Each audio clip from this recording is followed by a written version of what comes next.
Magandang araw Pilipinas, narito po ang latest Weather Today forecast. Narito ang latest sa lagay po ng ating panahon. Easterlies ang nakakaapekto ngayon sa buong bansa at inaasahang magdudulot ng mga pagulan sa malaking bahagi ng ating kalupaan.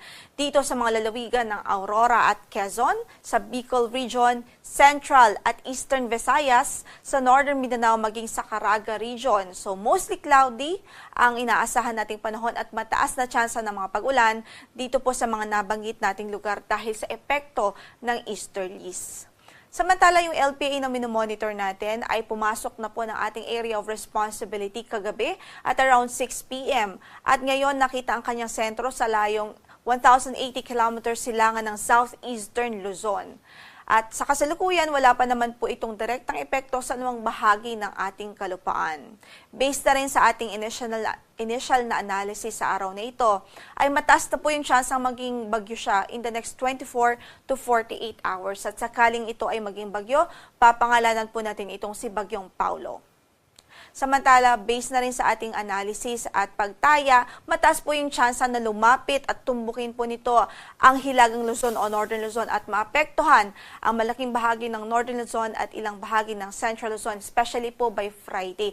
Kaya't manatili po tayong nakantabay sa magiging update ng Pag-asa ukol dito sa weather disturbance dahil as soon as maging bagyo po itong weather disturbance na ito o LPA na ito, ay agad-agad po tayong mag-i-issue ng Tropical Cyclone Bulletin para po sa ating guidance.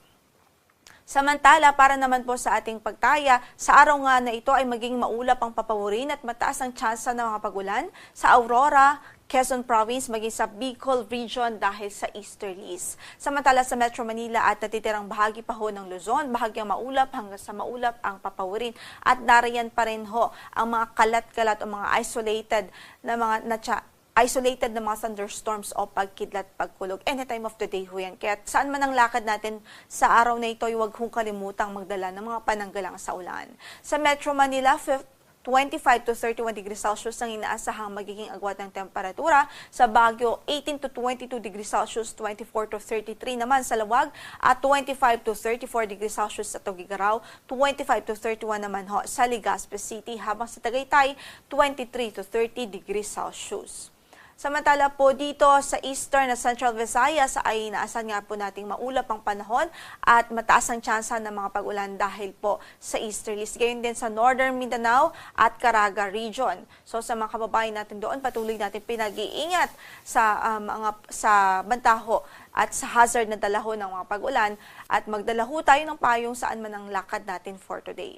Samantala sa natitirang bahagi pa ng Visayas at natitirang bahagi pa ng Mindanao ay bahagyang maulap hanggang sa maulap ang papawirin at may tsansa po ng mga thunderstorms. Sa Tacloban, 26 to 30 degrees Celsius ang inaasahang magiging agwat ng temperatura. Sa Cebu naman ay 26 to 30 degrees Celsius, 26 to 32 degrees Celsius sa Iloilo, sa Cagayan de Oro ay 24 to 30 degrees Celsius, sa Davao 25 to 33 degrees Celsius at sa Zamboanga Peninsula 24 to 32 degrees Celsius. Sa Cebu ay 26 to 32 degrees Celsius naman.